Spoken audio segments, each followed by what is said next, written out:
You're tuning into Black and White Sports on YouTube. The no-holds-barred truth on sports. The main event starts now. I'm back. Rudrance for Black and White Sports 2. Well, here we go. The Broncos have fired Nathaniel Hackett after a disastrous performance yesterday on Christmas Day. During a game in which Baker Mayfield looked like Tom Brady from 3 years ago or 5 years ago or 10 years ago. I mean, he utterly and completely dissected what was a good Broncos defense. It looked like they just threw up their hands. We had the offensive line of the Broncos fighting on the sidelines, acting like they wanted to rip Russell Wilson's face hole off. Brett Ripien had to calm them down on the sideline. And then Russell Wilson sauntered his ass over and was trying to calm down that offensive line. Y'all, anybody watching this probably like, damn. Well, we cover Russell Wilson a lot on this channel, a lot. And I think everybody kind of saw this coming. There was major fumes of this happening about 2 hours ago, and now it has happened.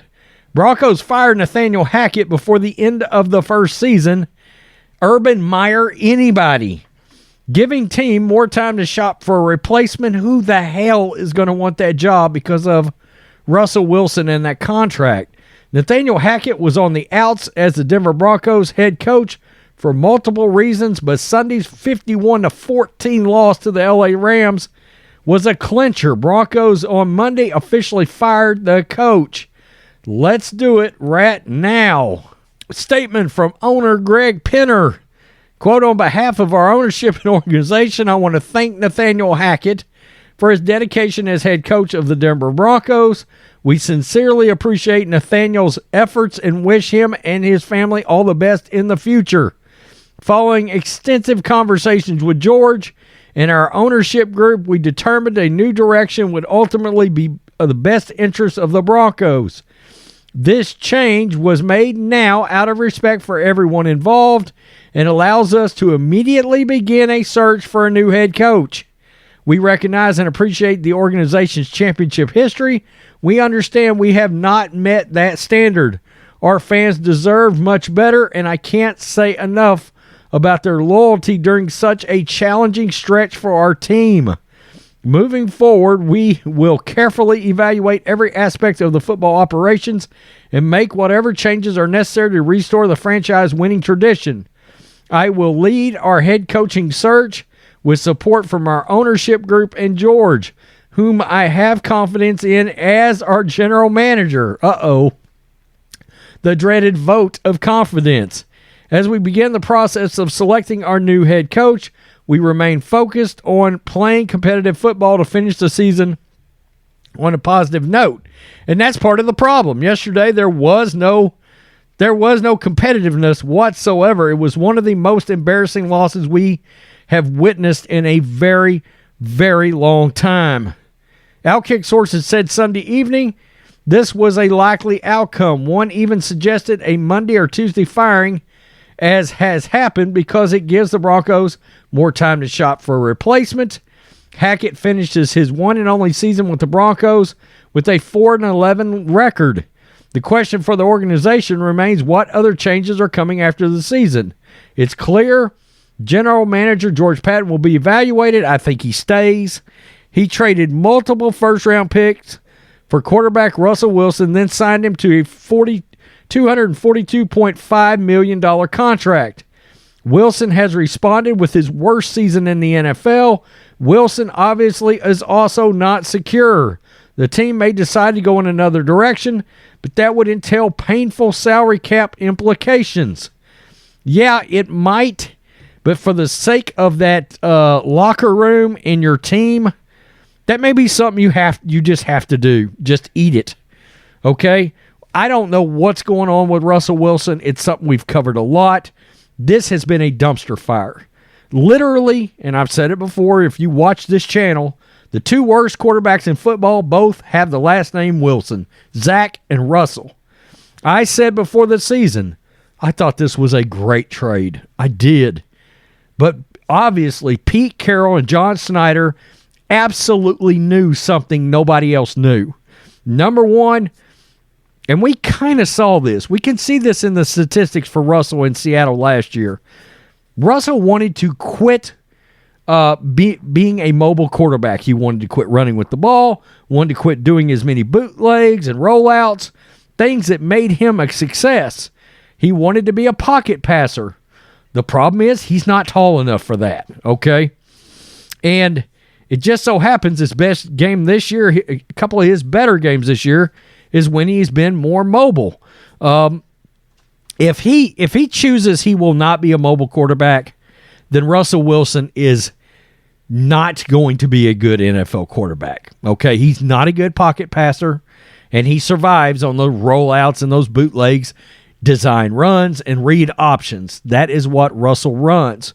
It's not what Pete Carroll necessarily wanted to run, but he was trying to tell Russell, look, if you're going to be on this team, this is what you can do. This is the way we want you to play. Russell didn't want to do that, so Pete traded him. And who knew that Russell had just completely decided, I'm out on being mobile. And now the Broncos are locked in on this contract. Honestly, I think they may eat it. I truly do. Because if you don't eat it, it's going to greatly limit your potential of hiring another head coach. Because I can tell you right now, I saw it when I saw this story break. Sean Payton's already trending. He's not taking this job with Russell Wilson as his quarterback. I just don't see it.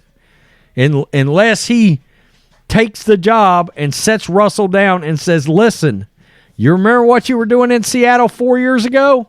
5 years ago? 6 years ago? You've got to be a mobile quarterback for you to be successful. You do. I still don't know that he takes it. I think he wants that Chargers job, but the Chargers may sneak into the playoffs, and Brandon Staley is going to be safe for another season, and Payton is ready to coach next year. Plus, Payton is talking to Vic Fangio, and that makes you wonder right there, would that knock him out of the Denver job too? Because Fangio was just the head coach of Denver last year. By the way, I think Fangio's kind of underrated, personally. Is Jim Harbaugh in play for this job? All right, I'm a Michigan fan, but I do believe he wants to go back to the NFL. He does at some point. All right, so I wouldn't be shocked if he's the next head coach of the Indianapolis Colts if Jeff Saturday doesn't win his last two games or whatever. Irsay would love to give that job to Saturday, But I think most people think Saturday's out. This is to be expected. It was a dumpster fire. In large part, the Denver Broncos hired Nathaniel Hackett, who is known to be a damn good offensive guy. You've got to wonder, does he go back to Green Bay in some capacity? Does he go to New England as a potential quarterback coach / offensive coordinator or something? Okay. Mac Jones is in dire need of a true offensive coordinator. And you might be like, yeah, but, look at what happened with Russell, blah, blah, blah. Look, I'm going to put a lot of that on Russell. I really am. Nathaniel Hackett is known to be a very damn good quality offensive coach. He is. He might not be a head coach. Look at Josh McDaniels, okay? Great offensive coordinator. Jury is way still out on whether or not he can be a head coach successfully. Denver fans know that. Sometimes Norv Turner, had some success. Much better offensive coordinator. Dan Quinn, I caution Denver Broncos hiring Dan Quinn. Good offensive coordinator.